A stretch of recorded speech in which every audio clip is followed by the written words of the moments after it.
죄값을 치러야 회복이 있다. 계속해서 말씀 봅니다.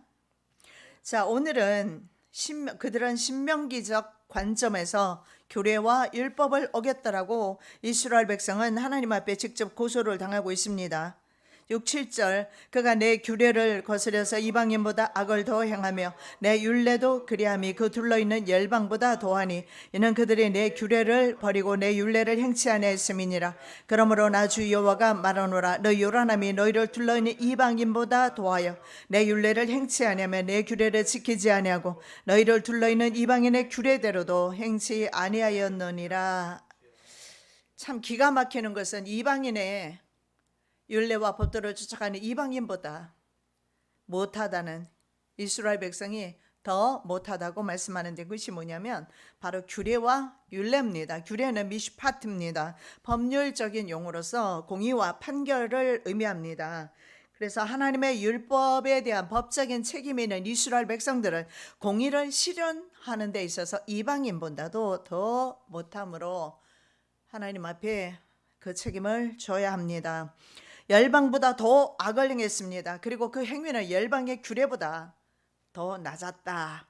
판결 그리고 공의 이런 것들 법정적인 용어로 사용되지만 이건 우리의 삶 속에서 나타나는 우리의 그런 모습들을 지금 말씀하고 있는 것입니다. 이방인들은 적어도 자기 신을 배반하는 일이 없고 자기 신을 섬기는 데 있어서 게으른 적이 없다라는 겁니다. 그런데 나의 백성은 그렇지 못했다. 율례도 마찬가지입니다. 후카. 이 율례라는 것은 규정하다, 제정하다, 하카그에서 나온 단어인데 규례나 이것도 마찬가지로 같은 의미가 되겠지만 특별히 관습을 의미합니다. 그래서 그들의 하는 모든 관습이나 행위가 습관이 이방인들보다 낮았다라고 말씀하고 있습니다. 그래서 규례는 법적인 책임을 의미하고 그리고 율례는 바로 생활에 있어서 하나님을 따르지 않는 것을 말합니다. 그래서 규례와 율례를 지키는데 이방인들보다 더 못한 행태를 보였습니다. 그래서 구약 성경에 보면 우리 신앙인들의 삶의 태도가 얼마나 중요한지 지금 정죄를 당하고 있는 모습을 보게 됩니다.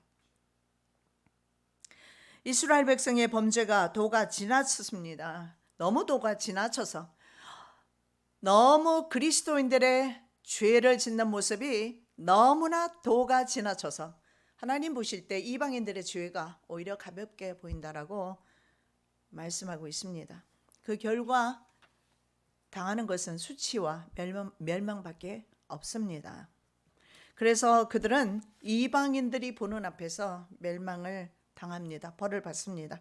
그러므로 나 주 여호와가 말하노라. 나고 내가 너를 치며 이방인의 목전에서 너희 중에 벌을 내리되 내 모든 가증한 일로 인하여 내가 전무후무하게 내게 내릴지라. 전에도 없었고 앞으로도 없을 그런 끔찍한 그런 벌을 내린다 이렇게 말하는데 이 벌을 내리다 아시티 미시파탐입니다. 이것도 역시 법적인 용어로 법적인 판결이나 공의를 실행할 때 판사가 판결하는 것을 말합니다. 하나님이 보셔서 우리의 삶의 행위를 보셔서 판단하시고 판결하신다는 거예요. 개인적으로는 개인의 종말이 끝날 때 그런 일이 있겠죠. 세상 인류 역사가 끝날 때도 마찬가지겠고요. 하나님께서 길이 참으시는 중에 계신다는 사실을 간구하는 것 같습니다.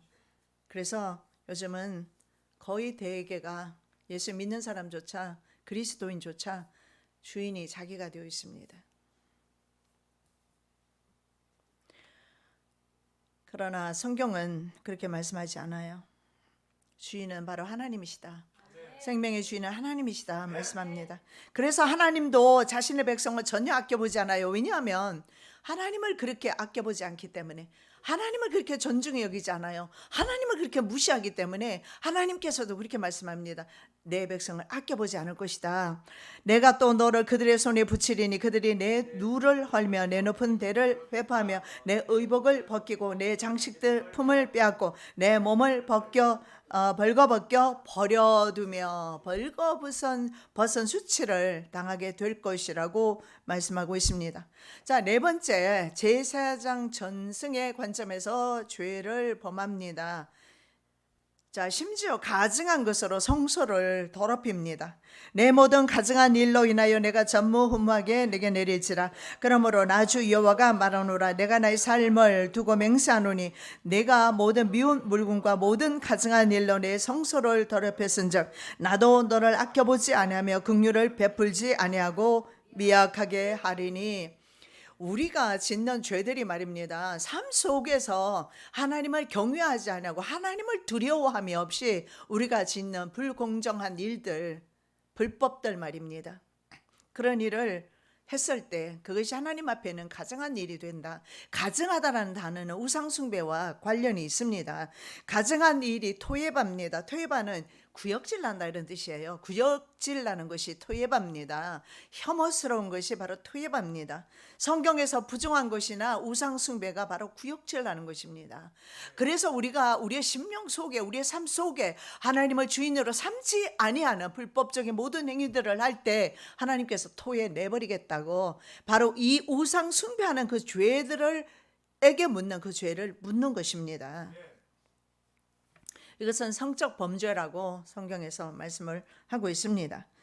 그래서 하나님을 구역질나게 하는 행위로 말미암아 결국은 기근으로 인해서 아버지가 아들을 먹어야 되는 상황까지 가게 되었습니다. 예루살렘에 이것이 포위되었을 때 나타난 사건이에요. 그래한즉 너희 중에서 아비가 아들을 먹고 아들이 그 아비를 먹으리라. 내가 벌을 내게 내리고 너희 중에 남은 자를 다 사방에 흩으리라. 얼마나 하나님의 진노가 무서운지 거기에 지나치게 이제는 남은 사람들이 있을 거 아니에요. 그 남은 사람들조차 내가 사방에 디아스포라 흩어버리겠다. 그리고 미운 물건과 가증한 우상숭배로 성소를 더럽힌 이스라엘 백성들을 전혀 아껴보지 않으시고 이스루엘입니다. 이스루엘은 바로 심다 뽑다 이런 의미가 있어요. 그 땅에서 내가 뽑아낼 것이다. 여러분, 땅의 상실은 어떤 의미가 있느냐면 구약적인 사고에서 하나님의 축복과 은혜가 상실되는 것을 말합니다. 이스루엘은요, 심다 뽑다 두 가지가 의미가 있어요. 그래서 이스라엘 땅은 그런 땅입니다. 봄에 심기도 하고 가을에는 거두기도 하는 땅이에요.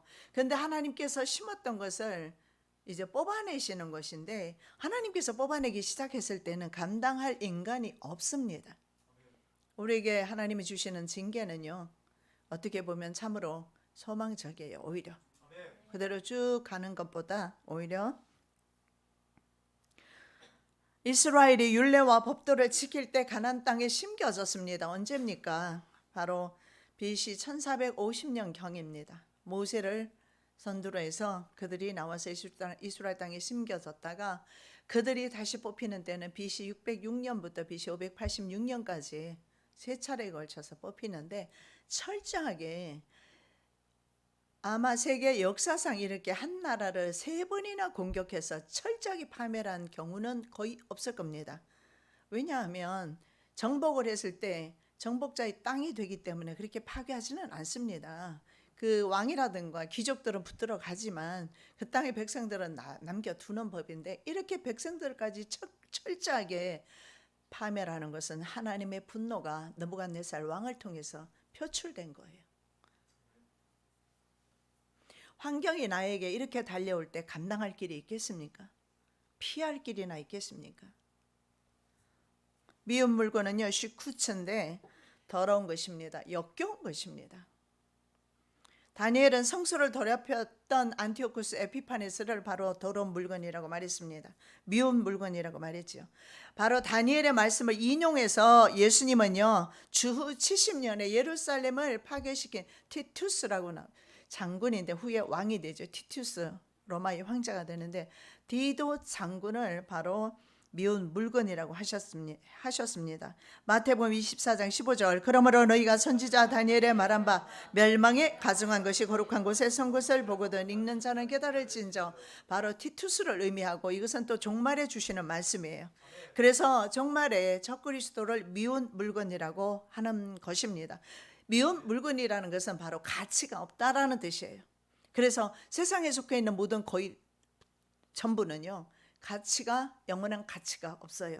영원하지 않기 때문에 가치가 없는 거예요. 영원한 것은 가치가 있는 겁니다.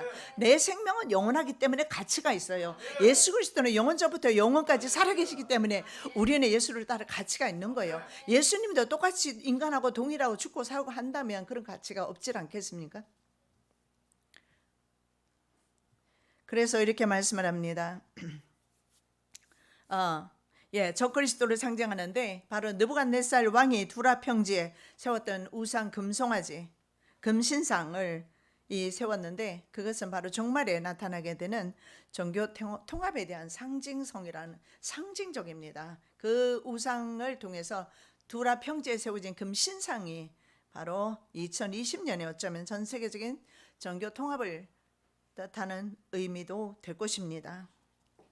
전쟁이 지금 일어나고 있고 내전 등의 전쟁들이 일어나고 국가 간의 전쟁이 일어나고 내전이 일어나고 그리고 민족끼리 분쟁을 하게 되고 심지어는 지금 전염병 코로나 바이러스 소문이 전 세계로 퍼져나가고 있고 전 세계의 전염병에 노출되어 있고 그리고 이런 그것뿐만 아니라 메뚜기 떼가 나타나서 또 한 지역 전체를 지금 초토화시키고 있고 전 세계가 안전한 곳이 없습니다. 지진의 소문이 있는가 하면 이런 난리의 소문을 들을 때 예수님이 말씀하시기를 그때가 마지막 때라고 말씀하고 계십니다. 지금 우리는 그 소문을 듣고 있는데도 불구하고 여전히 잠을 자는 그런 라오디게아 시대에서 우리는 끝까지 믿음을 잘 지키시기를 부탁드립니다. 자, 다섯 번째, 에스겔의 예언대로 하나님의 심판이 이제는 이루어지고 있습니다. 그전까지 예언했고요. 그 예언이 실제적으로 이루어지는 것입니다. 에스겔이 머리카락을 3등분합니다. 그래서 첫째는 온역과 기근으로 멸망을 합니다. 온역이라는 것은 역병을 말하는데 이 코로나 역병과 그리고 거기에 관련된 기근이 오게 된다는 거예요. 여러분 지금 후배성이 완전히 차단이 됐어요. 그러면 사람만 차단이 되겠습니까? 모든 물류가 차단이 될 거예요. 그러면 이것이 만일에 장기화 되었다고 생각했을 때는 사람을 잡아먹는 일이 없다라고 볼 수는 없어요. 인간이 참 인간만큼 무서운 동물이 없는 것 같아요.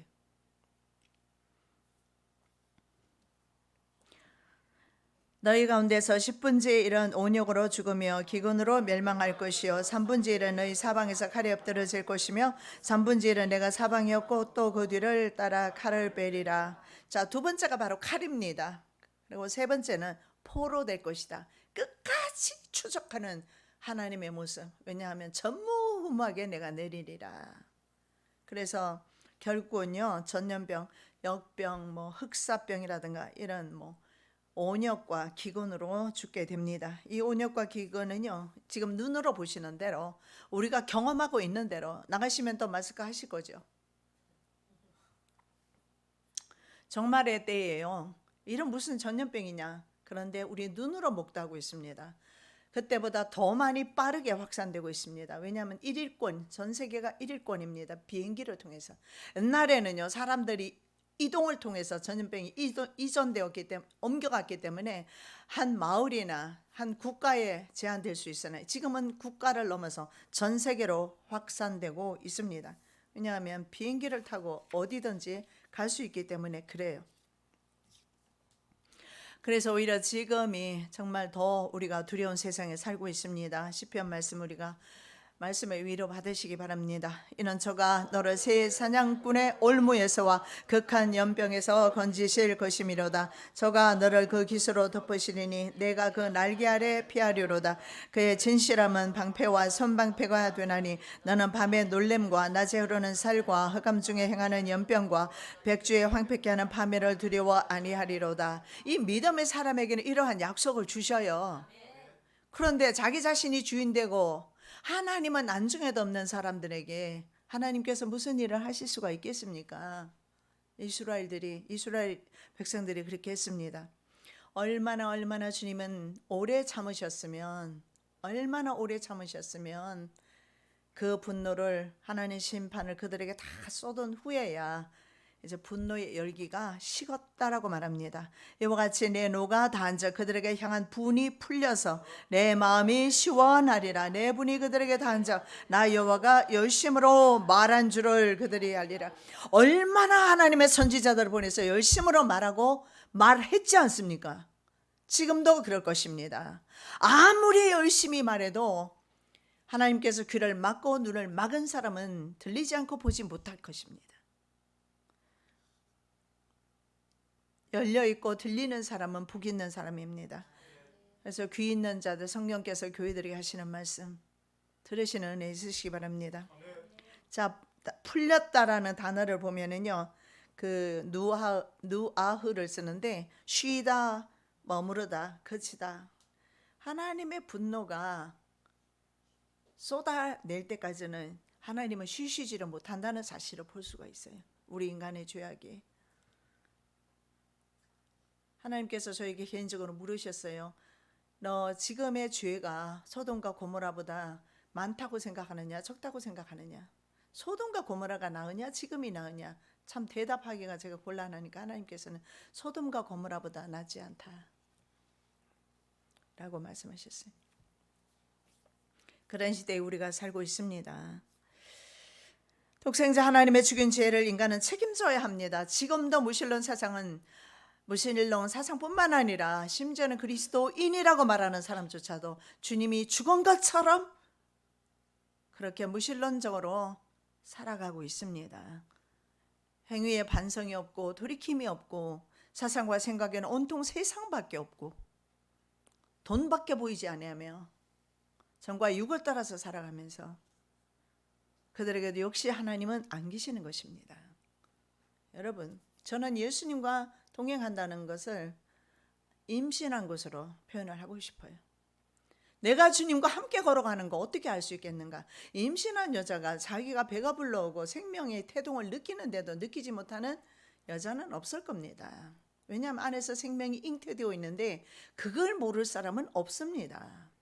바로 예수님과 함께 사는 삶이, 예수님이 내 안에 계시는 삶은요, 본인도 옆에 있는 사람도 다 알게 되어 있어요.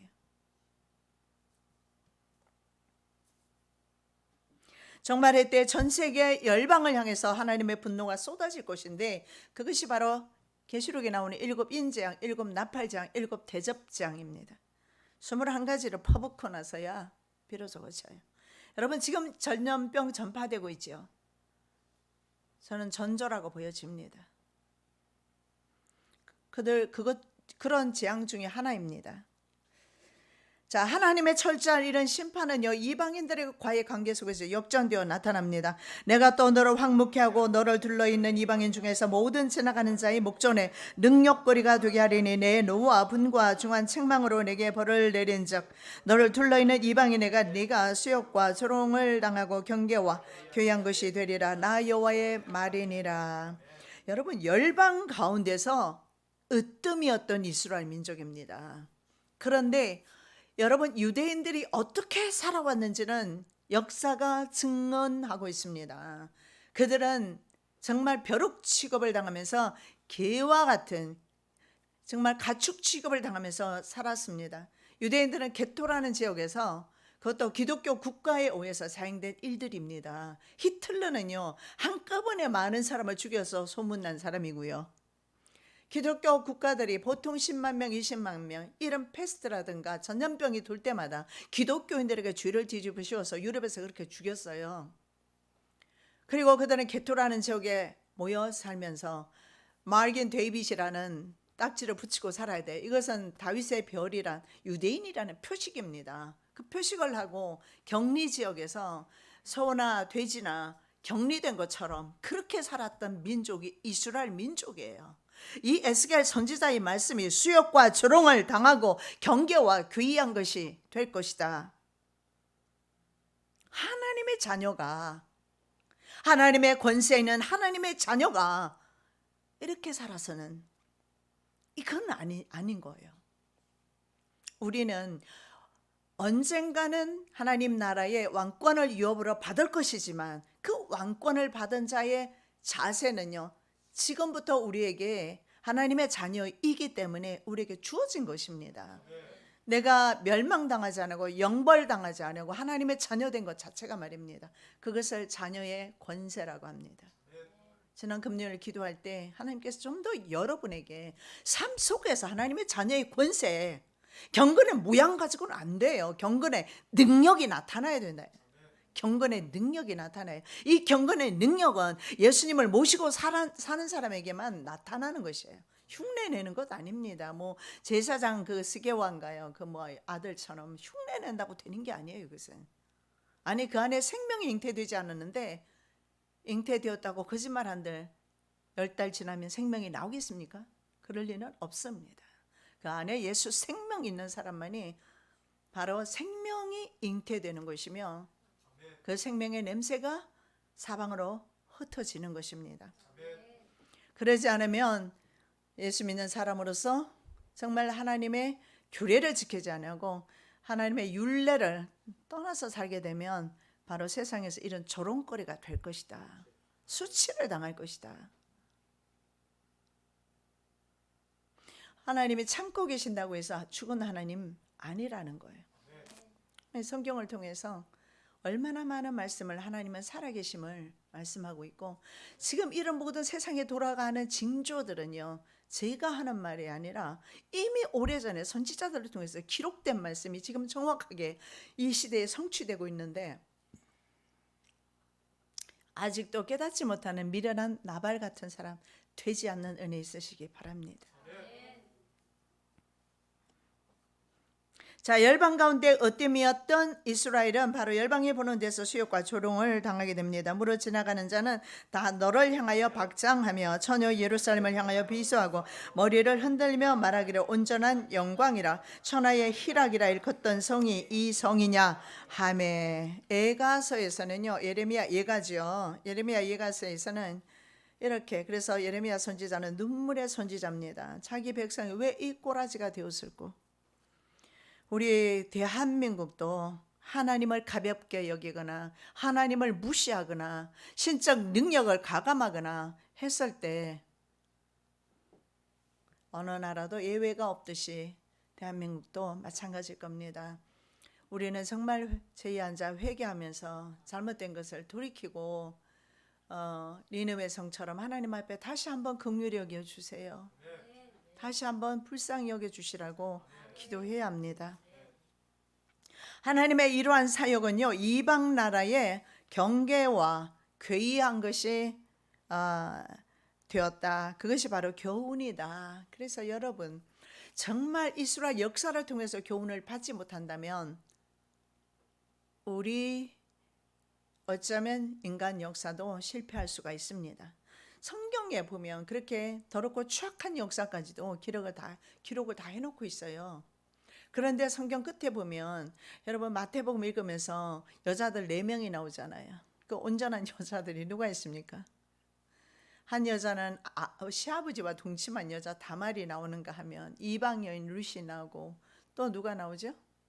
또 그 솔로몬의 어머니 되시는 밧세바, 남의 아내였던 밧세바도 나오고, 여러분 이런 추악한 그런 이스라엘의 역사를 통해서 결국은 그 끝에는요 누가 나와요? 누가 탄생합니까? 예수 그리스도께서 탄생하시는 거예요. 이런 추악한 인간사 가운데서 예수 그리스도께서 탄생하시면서 성경은 언제나 빅토리, 승리로 끝나요. 언제나 승리로 끝나. 인간은 실패할 수 있으나 하나님은 언제나 승리로 이끄신단 말이죠.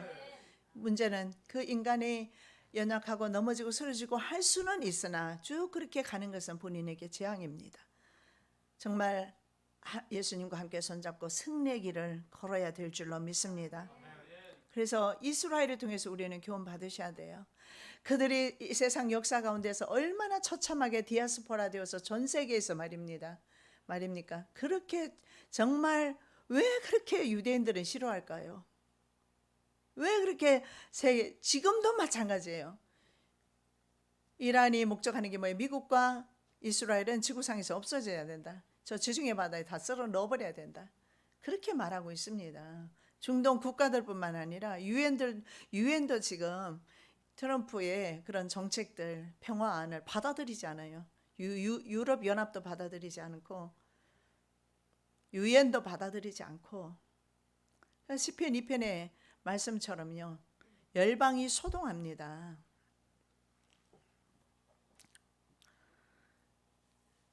그래서 이스라엘 역사를 통해서 우리는 교훈을 받아야 된다. 예루살렘에 일어난 일을 보고 두려워하라고 말씀하는데 오늘 이 땅에 주시는 말씀, 저와 여러분에게 주시는 경고의 말씀 되시기 바랍니다. 자, 1절에서 5장 1절에서 4절의 이미지를 다시 사용합니다. 그것이 바로 온역과 기근, 칼로 인해서 포위되고 함락되며 흩어지면서 죽어가는 심판을 실제로 에스겔은 목도하게 됩니다. 그래서 이방 나라 사람이 봤을 때 이렇게 말할 수도 있어요. 이스라엘의 신은 죽었다. 그리스도인들에게서 나타나지 않는 하나님의 능력 때문에 하나님은 죽었다라고 혹시나 나를 통해서 내 가정을 통해서 주변의 사람들이 말하고 있지는 않은지,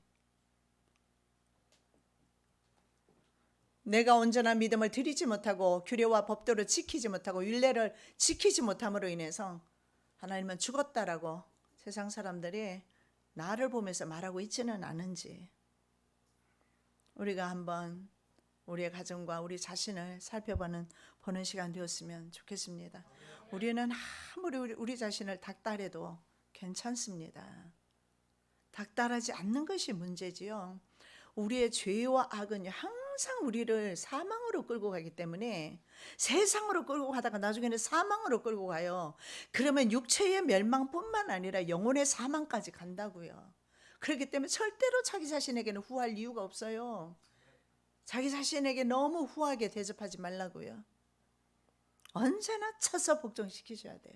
사도 바울의 고백처럼. 그래서 이스라엘 백성은요 실제로 그런 일을 당하게 되고 에스겔은 그것을 직접 다 목도하게 됩니다. 그런데 심판의 내용이 시간이 흐를수록 점점 강도를 더해가고 있습니다. 하나님께서 이스라엘의 친히 쏘는 사수가 되으셨어요. 화살을 쏘는 사람이 누구냐 하면 바벨론이 아니라 하나님이에요. 정말 두려운 것입니다. 정말 두려운 것. 그래도 하나님께서 사수가 되셔서 화살을 쏘아주시는 것은 은혜입니다. 왜냐하면 연단을 통해서 이스라엘의 회복이라는 미래가 소망이 있습니다. 그래서 에스겔은요 절망의 책이 아니에요. 나중에 보면 에스겔은 회복의 책인 것을 볼 수가 있는데 신앙에서 실패했고 제사장 나라로서 실패했던 그 나라의 천년 왕국 성전을 보여주시면서 회복을 말씀하고 있고, 그리고 하나님의 영광, 쉐키나 영광이 법궤 위에서 떠올라서 동편 산으로 갔던, 그래서 떠나버리셨던, 그리고 이스라엘이 포로되었던 그 하나님의 쉐키나 영광이 다시 돌아오십니다. 이스라엘 땅에 돌아오셔요. 이것이 이스라엘의 회복입니다. 그래서 이스라엘은요 의로워서가 아니라 하나님의 섭리에 의해서 이스라엘 국가가 지금 회복이 된 거예요. 어떻게 1900년 나라가 없었던 그런 국가, 그런 민족이 나라를 세운 일례가 있는지 한번 생각해 보시기 바랍니다. 절대 그럴 수는 없습니다. 성경에 보면 수많은 나라들이 왔다가 다 사라졌습니다. 그러나 이스라엘은요 기적처럼 그 여인이 해산하듯이 어느 날 갑자기 국가를 설립한 것입니다. 이것이 바로 하나님께서 이스라엘을 회복시켜 주시고 에스겔은 이미 그 사실을 예언했습니다. 이스라엘 국가 회복에 대해서 말씀을 했습니다. 마른 뼈들을 보면서 이것들이 살겠느냐 물으셨을 때 에스겔은 대답을 못했어요. 그러나 하나님께서 뭐라고 말씀하세요? 에스겔아 생기를 불어넣어라. 우리 교회가 이 생기를 이 한국 땅에 불어넣기를 원하며 저와 여러분이 주변의 사람들에게 생기를 불어넣기를 원합니다.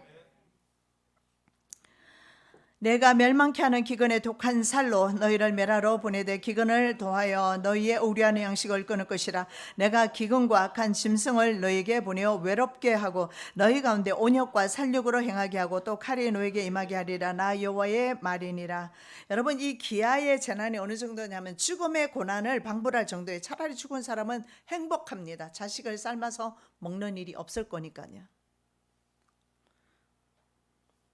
독하는 하라임인데요. 나쁜, 악한, 해로운 얼마나 독한지 말로 다 할 수가 없.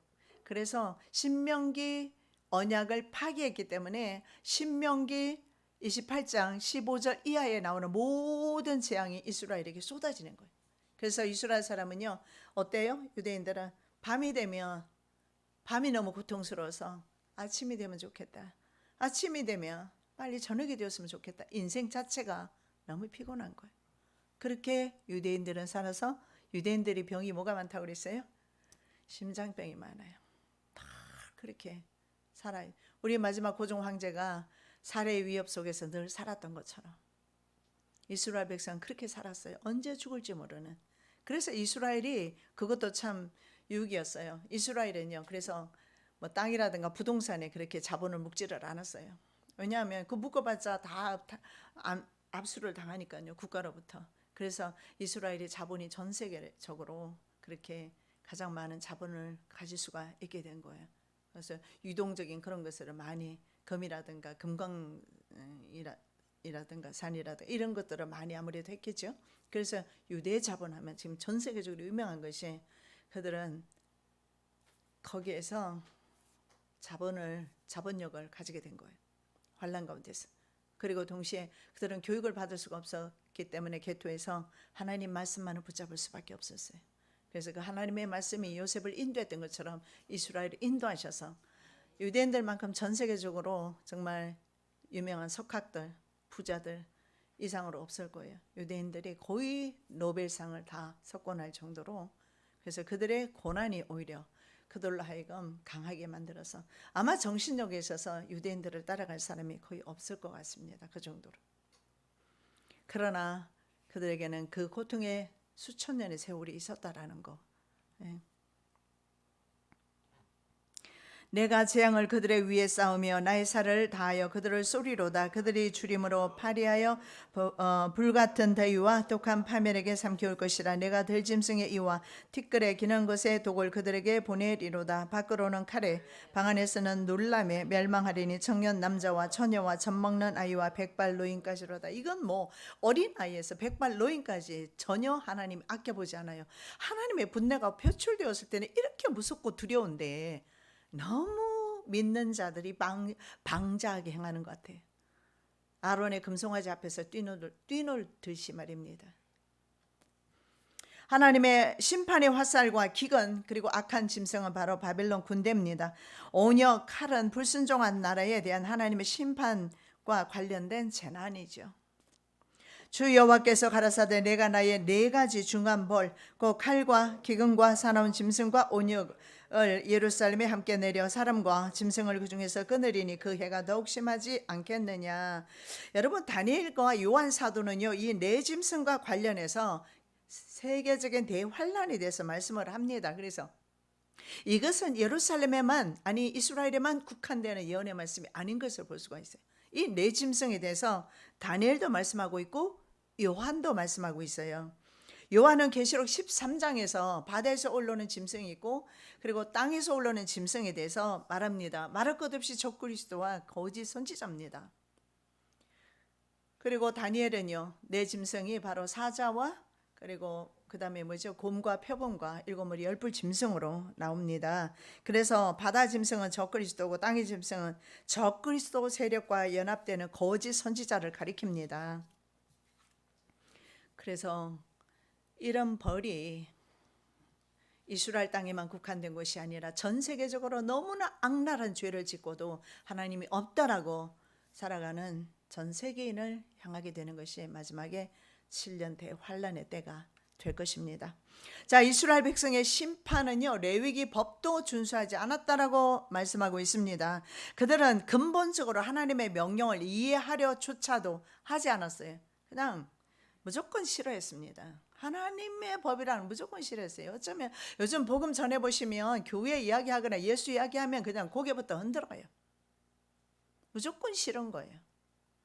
선민이었던 이스라엘 국가가 말입니다. 이스라엘 백성이 나의 규례를 멸시하며 마음에 나의 법도를 싫어하여 나의 모든 계명을 준행치 아니하며 나의 언약을 배반할진대. 그래서 우상 숭배에 가증한 죄는요, 땅이 사람을 토해내는 결과를 초래합니다. 그래서 신명기 언약의 근거에서 언약을 어겼기 때문에, 계약을 어겼기 때문에 신명기에서 모세는 말하기를 너희들이 이 땅에서 팔려가게 될 것이다. 배에 실려가게 될 것이고 너희가 다시는 보지 아니하리라고 말했던 그 애굽으로 다시 잡혀가게 될 것이라고 말하고 있습니다. 그 땅도 더러워졌으므로 내가 그 악을 인하여 벌하고 그 땅도 스스로 그 거민을 토하여 내니라. 얼마나 싫으면 땅이 인간을 토해낸다라고 말하고 있어요. 인간이 싫어서가 아니라 인간이 짓는 그 악랄한 죄들 말입니다. 너희가 대적의 땅에 거할 동안에 너희 본토가 황무할 것이므로 땅이 안식을 누릴 것이라. 그때 땅이 쉬어 안식을 누리리니 너희가 그 땅에 거한 동안 너희 안식 시에 쉼을 얻지 못하던 땅이 그 황무할 동안에는 쉬리라. 이 말씀은 무슨 말입니까? 이스라엘 백성이 바벨론에 70년 붙들려 가는 동안에 비로소 땅이 이제 해방되는 거예요. 그리고 70년 동안 쉬게 되는 것입니다.